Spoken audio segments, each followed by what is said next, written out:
Hey guys, what's up? All right. It's Double Deuce back.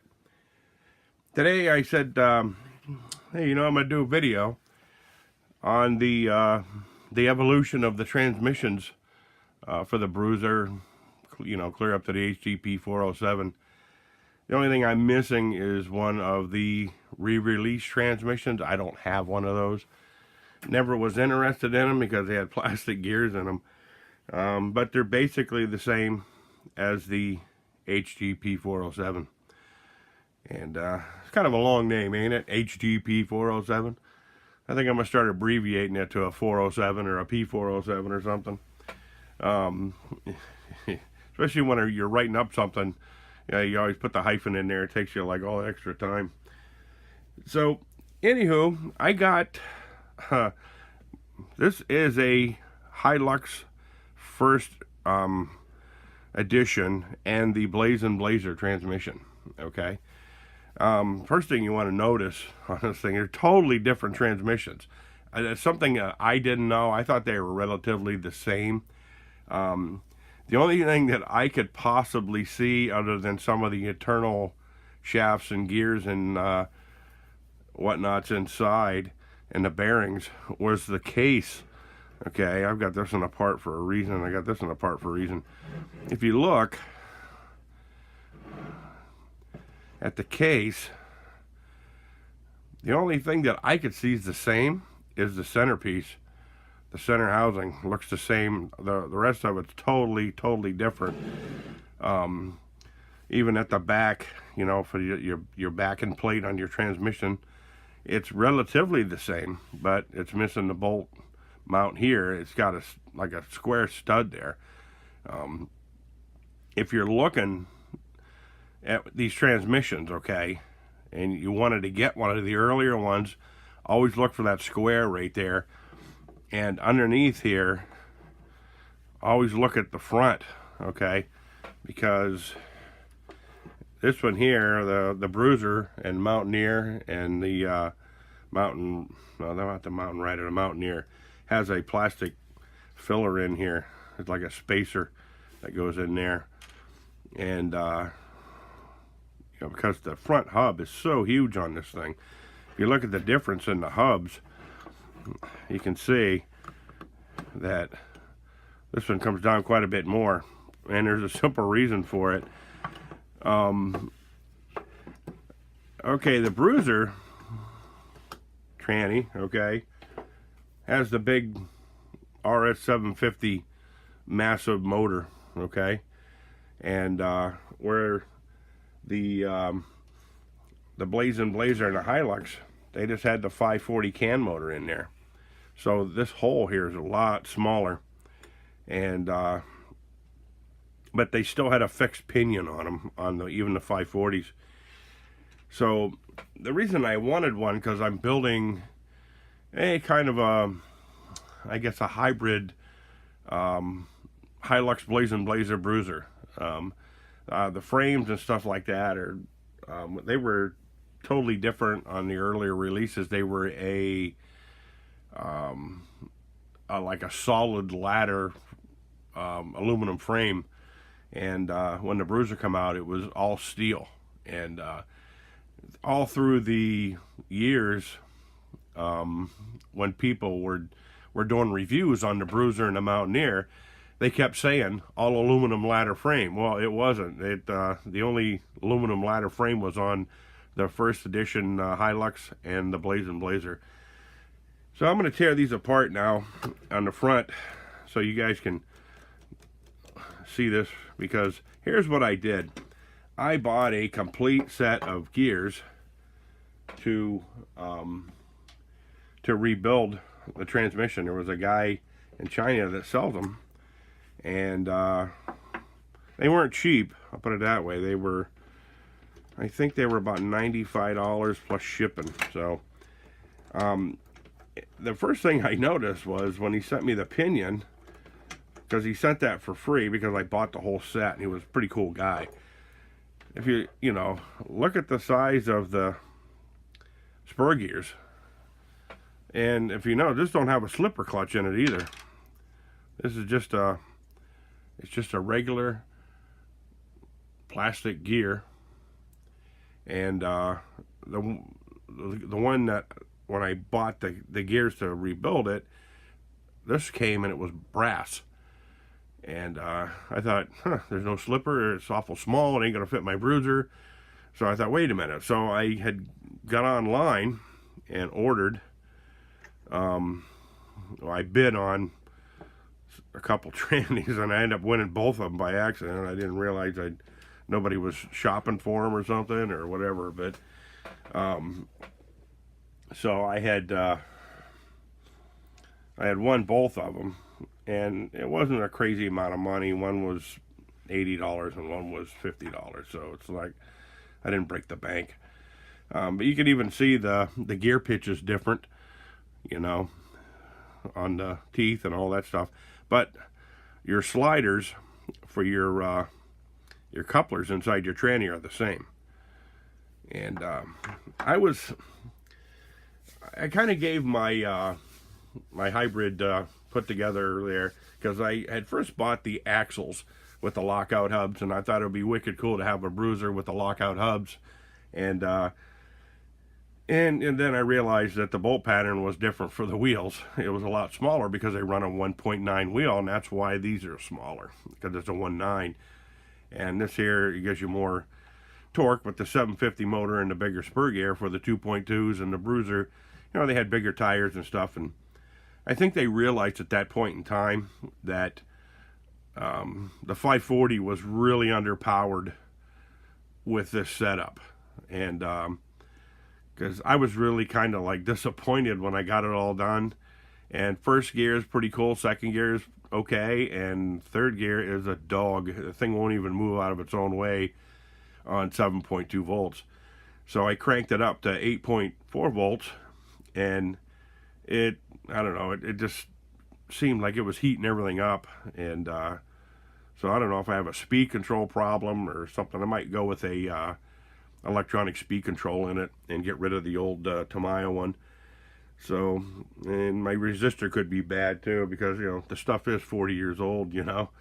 But yeah, this is, like I say, I wanted to do this video. I mean, the cool thing is this transmission's really a smaller transmission, and if you get the brass spur gear for the front, and the nice thing is inside these things, you look inside the holes in here, I'll try to point them out. You'll see your shift slide collars in here, okay? Now, Tamiyas have a bunch of fine teeth in there that hook them together, okay? And they slide over two, they're pop metal gears. And those are what's always failed, you know, all through the years for me. Well, this guy on eBay, I think his name's Kuban, Kuban, I believe it is what his screen name is. But if you search Bruiser on there, or Bruiser transmission, or Bruiser, you know, gears, you'll see he sells them in there in different sets. And but the cool thing is with the brass, you know, coupler gears in here that the sliders slide over, you're going to eliminate a lot of wear and tear on the transmission. I mean, the brass gears do wear, but not as fast as the pot metal gears do. And so I was excited to see that somebody finally made them, because the transmission that I bought them for was the one I destroyed when I turned it to nitro years ago. And I had taken some steel pinions and drilled them out, and you couldn't really weld them together because they were so small, so I had to solder them. And yeah, they worked okay, but they were kind of wobbly, and yeah, it just wasn't up to par. So like you say, when this guy came out with these, I was really happy to see it. But yeah, so I'm gonna upgrade the two gears in here, and I'm going to try a brushless setup on this, because now there's really nothing to fail inside it. And the one thing I do know about these transmissions, everybody wants to throw bearings in them. But from prior experience, If you want to put bearings in them, yeah, you put one out here in the end and put the one back here and the one up front here. Now, inside these things, there's no recesses in the front, okay, because this is a sealed area here. You can put yourself a nice bearing in there, okay, but like back here, the bearing actually sets here. If you see, there's a little step right here, okay. And what I used to do was I used to tear it apart, and for the back and the front here, I used to put a rubber O-ring in there. And I don't know what size it is. It's been so many years since I did that. But the O-ring kept dirt and dust outside, and I used to use one of two things to lube my transmissions up. One was the silicone shock oil, the 50 weight silicone shock oil.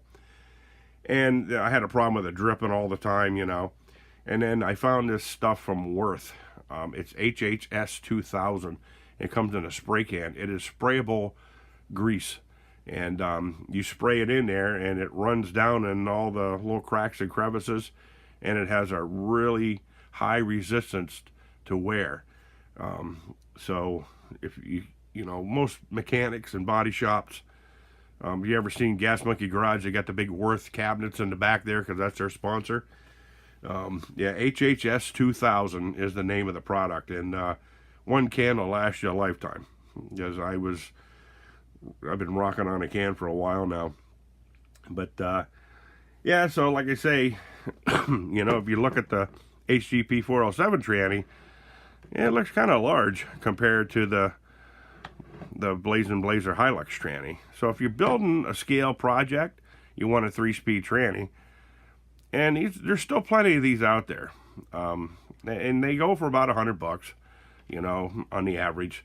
So if you're you know, you're building something wicked cool and you want to put the, you know, like a scale transmission in it, the Tamiya scale, you want some reliability, you can buy the brass gears for it. You can buy a replacement spur gear of this brass, a couple of bearings, and a brush to set up for it. And the reason I didn't really get to the point there, the reason I don't put bearings in these is that these transmissions need a little bit of slop to work properly. So, you know, like I say, the 3 main bearings that kind of hold everything together, that's cool. You start putting too many bearings in there with too many, because you have to shim them now because the bearings ain't the right size. You make it too tight, then you'll have forever trouble shifting the thing, and it'll be binding all the time. And so I think if there were to be bearings put in this, I think Tamiya knew this already. That's why they only put the bronze bushings in there, because this was such a high quality kit back in the day. You know, the bronze bushings were, you know, they do wear out in time, but they're pretty forgiving. And, you know, for the axles, I used to put the, you know, the nice sealed bearings in the axles and all that stuff to, you know, make them nice and tight, which you can, you know, you can still do that. But for the transmission, just stick with the bronze bushings, and like I say, the 3 bearings on the outside, you'll be fine. And you want to slip a couple of O-rings in there to keep the grease and dirt out, you can do that also. So that's the evolution, revolution, evolution, whatever you want to call it. And I'm going to get back to my kits. I picked up a whole other frame and transmission on eBay, and excuse me. So I'll be building another Bruiser project, like I need another one. But anywho, like I say, I uploaded a video today of my HGP 407 9-turn brushless. You get a chance, you want to surf through that. It's called HGP 407 Hammer Time. It was kind of hard to keep it straight, but man, was it fun, you know.